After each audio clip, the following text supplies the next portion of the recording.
One of the fastest ways to succeed in anything is to simply see what the most successful people are doing and to just copy them. Copy how they act, copy how they behave, and see what they're doing, because the truth is success leaves clues. And likewise, one of the best ways to not mess up and to not fail is to see what the failing people are doing and then to just do exactly what they're not doing. And that way you cannot fail like they are. And this is what I did when I first started my academic comeback journey. I'd look at the top athletes, look at the top business people, look at the top anything, and I'd see what are they doing? How are they behaving? Like what makes them actually succeed? And that, by actually copying them, I was able to change myself and achieve a 97 plus ATAR despite failing school all my life. And that is why today I'm going to help you do the same thing. Okay, I don't want you wasting your time looking at all these different people, because I'm going to tell you this straight away. In this video, I'm going to share with you the top differences between C and D students and 90 plus ATAR students. In other words, I'm going to show you the difference between you and someone who achieves a 90 plus ATAR or whatever ATAR that you actually want to achieve. Okay, now, truth be told, this is a very, very comprehensive list, but in this video, I'm just going to share with you like the top 4, maybe 3 things that, I find to be the biggest differences.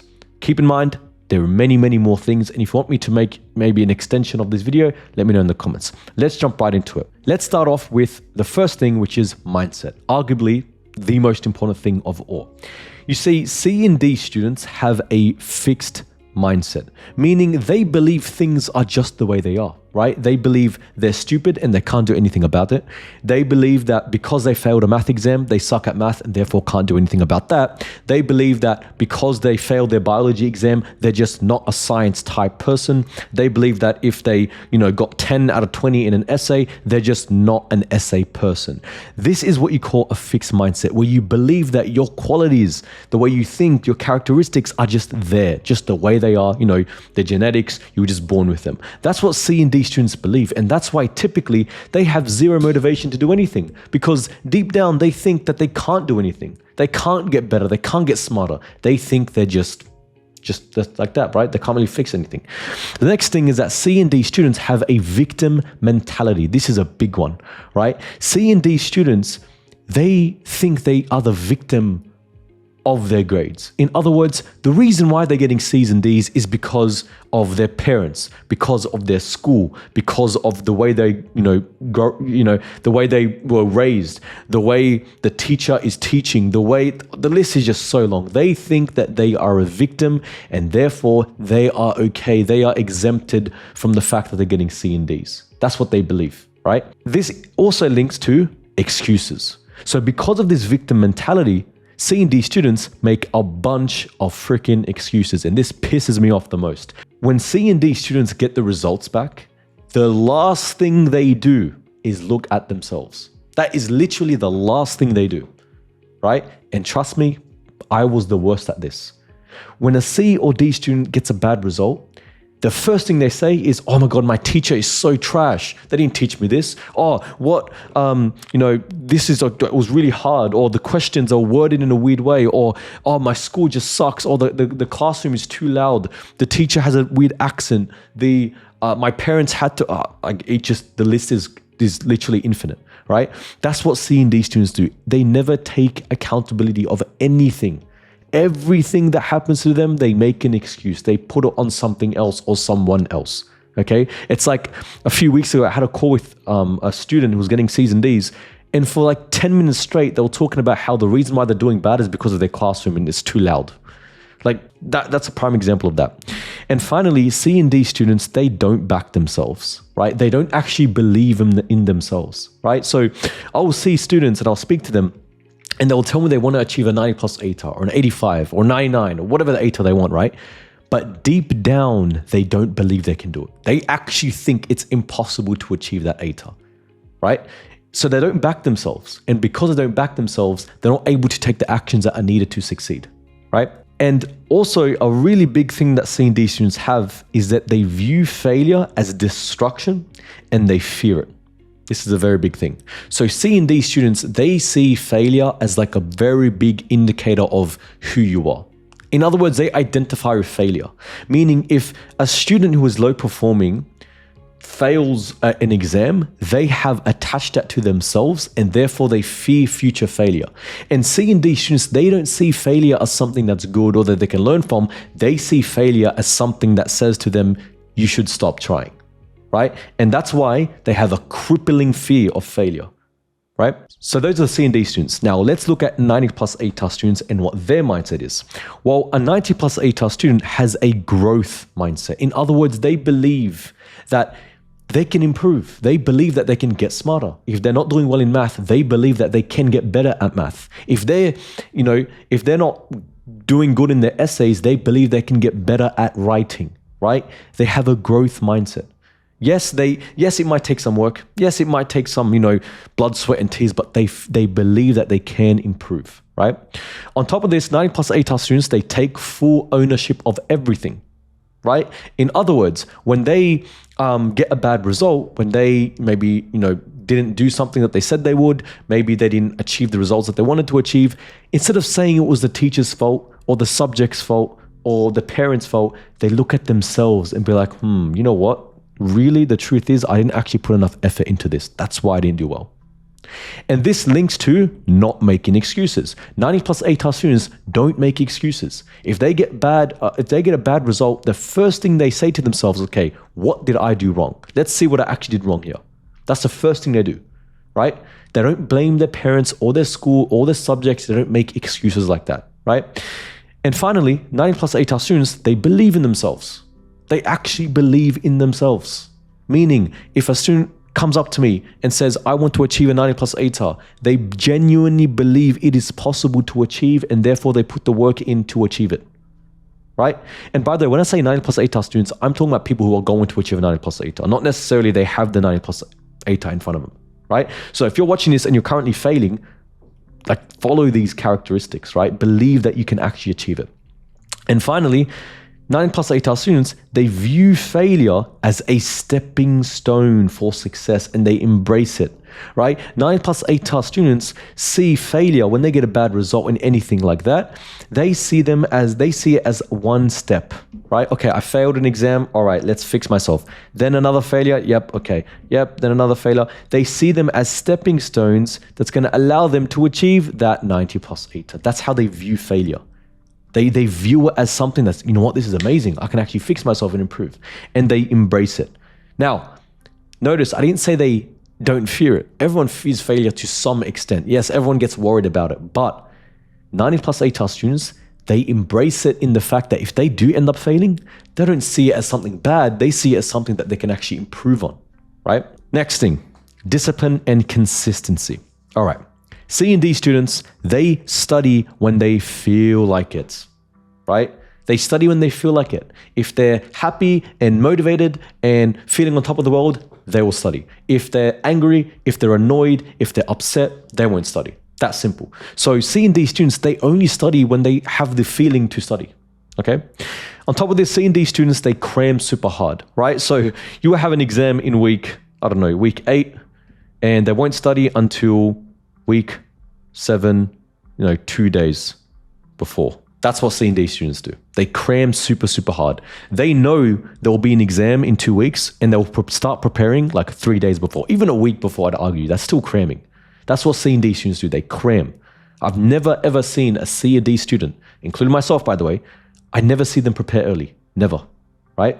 They cram super hard. The next thing is that they only study when exams are close. Okay, now you might think to yourself, isn't this just the same as cramming? Not necessarily. What I mean by this is that C and D students are reactive, meaning that they will only actually study when an exam is close, which means that the only type of work they do is the things they absolutely need to do, which is like homework.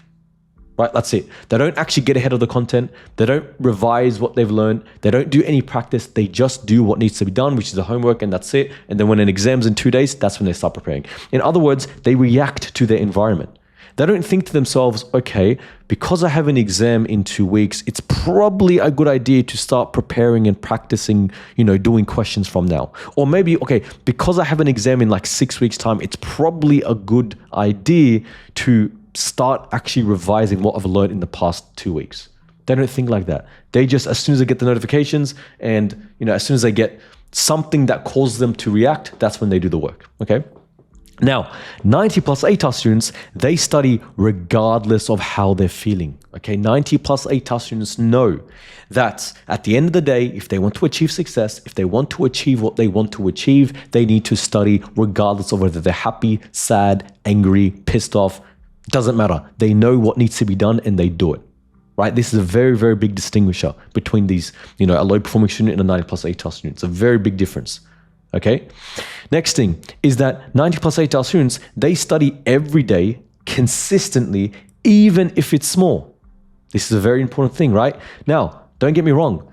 Do they study 6 hours a day, 4 hours a day? It doesn't matter. They study every day consistently, even if it's small, meaning even if it's 30 minutes, even if it's 1 hour, even if it's 10 minutes, it doesn't matter. The point is they're consistent. They start from the first week. They start from the first day. They don't wait until the last week of school, then they start studying, right? And when I say consistent, doesn't mean necessarily every day in the sense that I told my students they should be taking a rest day. But apart from the rest day, I'm talking about excluding a dedicated rest day, they're studying every single day consistently, okay? And top students are proactive. Proactive meaning, right, where in contrast to the C and D student, a 90 plus ATAR student thinks, okay, if I have an exam in the next 3 weeks, 4 weeks, end of term, I should start preparing now by doing practice questions, by consolidating my knowledge, by revising, by asking my teacher questions, so that when I get to that exam, I already know what I've learned in the past 4 weeks. C and D students, are reactive. This is the opposite of proactive. They respond to things, whereas 90 plus ATAR students, they prepare for something that's going to come, right? Next thing is studying. Okay, C and D students, they study through notes, right? Just taking notes, reading, right? Reading the textbook and rewriting. And also I can add to the list, watching, okay? This is how C and D students do. They literally just watch videos, they take notes, they read their notes, they rewrite the notes. And the problem with these study methods is that they're all passive. I have never, ever seen a C or D student study properly using proper methods. And even if they'd use the proper methods, they're not using it in the right way. I've never, ever seen it. Every single student who I speak to who's getting C's and D's, they always study passively. And the problem with passive studying is that it leads to what? It leads to poor retention, right? It leads to illusions of competence. In other words, these study methods make you think you're going to do well in the exam, but when you get to the exam, you're like, what the hell's happening here? They're passive, and this is the worst way to study. Whereas 90 plus ATAR students, what do? They use active recall and spaced repetition study methods. In other words, 90 plus ATAR students, they use methods like flashcards, self-testing, past paper exams. Very big. C and D students, they do not do past papers properly. They do like 1 past paper, 2 past papers, that's it. Where 90 plus ATAR students, they grind past papers and they do them properly. Or other methods like blurting, right? All of these methods I've spoken about in my channel, on my channel before. I'll put it somewhere up here. I have a whole video on how to study. 90 plus ATAR students study properly. And on top of active recall, they use a method called spaced repetition, where they review content multiple times over increasing intervals. So when a 90 plus ATAR student studies something today on day 1, they don't just forget about it and wait until the exam comes. They revise it again on day 3, and then day 8, and then 2 months time, and then 3 months time, etc., etc. And that way, by doing spaced repetition, they are always remembering what they've learned. Okay. Next thing is gratification. All right. The C and D students choose instant gratification, meaning C and D students, they only do what's going to make them happy in the moment, which means they end up what? Scrolling, watching TV, eating that cookie, going out, right? Now, are these things bad? No. But the problem with C and D students is that they choose it first before the task that they need to be doing. So C and D students, they think like this. Okay, I want to watch TV and I also need to study. Okay, what I'm going to do is I'm going to watch TV first and then study. That's what a C and D student does. right? So they choose what's going to give them the best gratification first, and then they leave the hard thing last.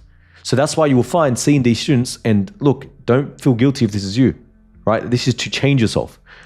If you're someone who knows that, okay, I want to scroll my phone and I also need to study. Let me scroll my phone first. Okay, I know I need to study on Saturday, but I'm going to go out first and then study after. They choose instant gratification. That's what C&D students do, right? Whatever is going to give them the best feeling, the best reward, whatever they want to do it now, okay? Whereas 90 plus ATAR students, they delay gratification. Now, key word, I didn't say no gratification. No. 90 plus ATAR students get gratification. We're humans, right? You obviously need to enjoy yourself, but they delay it. In other words, if they have to study or do an assignment or do something, they study, then they watch TV / scroll / whatever, right? And this is what I did, okay? When I wanted to go out with my friends on a Saturday, what I would do that day is I'd wake up super early, get my studying done, then go out with my friends. If I wanted to watch a Netflix series, which I did during year 11 and 12, I'd be like, okay, Lukeman, yes, you can watch that show. You can watch Prison Break. I'd highly recommend you watch it. But you can only watch it after you finish your study session for the day. So I still enjoyed my life. I still watched all the Netflix shows. I still went out with my friends. I still enjoyed my chocolate and ice cream. I still done everything. But all I did was, okay, I want to do this, but I'm just going to delay. I'm just going to do it after. It's fine. Yes, I'm going to do it, but I'm just going to do it after. Whereas when I was a C&D student, I used to do everything before. I wanted to play games and crank 90s on Fortnite the whole day. Okay, let me do that first and then I'll do some studying. But guess what? When you choose instant gratification, you never end up studying because that instant gratification makes you feel so good that when it comes to studying, like, what the hell is this shit? Like, you don't want to do any work, right? Next thing is comfort. And I will end on this. Okay, this one, like I said, this video is already over 15 minutes long just to show you how comprehensive this is. But this is a very big one. C&D students, they stay in their comfort zone.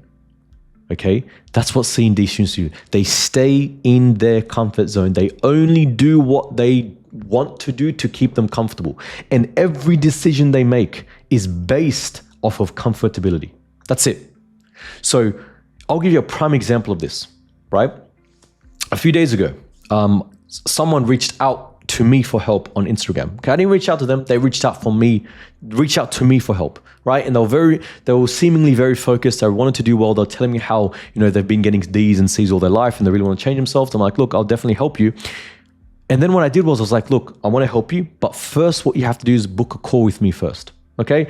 And just in case you're not familiar, in order for you to join my program, Dux Academy, you need to book a call first because I want to see if you're a good fit for the program. I don't work with anyone.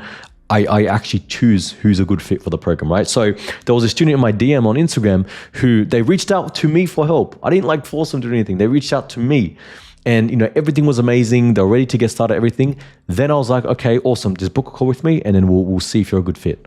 And what did the person say? They were like to me, ooh, I don't want to book a call because I have social anxiety. I'm not really comfortable with booking a call. This is a prime example of C&D students.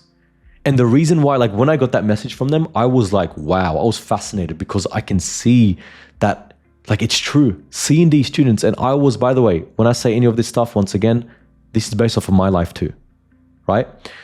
This student who is apparently so eager to change themselves, the minute they had to step outside of that comfort zone, they're like, no, sorry, I'm not going to do anything. I'm not going to potentially change my life because I don't want to go on a 30-minute call to discuss my problems with someone who could help me. Do you see how pathetic that is? That is genuinely pathetic. On top of that, let me give you personal examples just so you don't think I'm, targeting anyone. Back when I was a C&D student, I would see people recommend me study methods. So I would have a friend or an uncle or something like that say, hey, look, man, you probably should study by doing more past papers. And I'd be like, no, I don't like doing past papers. Past papers, I don't find them that effective. Why? Why am I saying that? Because I didn't like to do past papers because it was very, very uncomfortable, right? Another example is doing assignments, right? I remember when I was back in year 10, I know I would get an assignment notification. I would have the time and space and understanding to start that assignment early.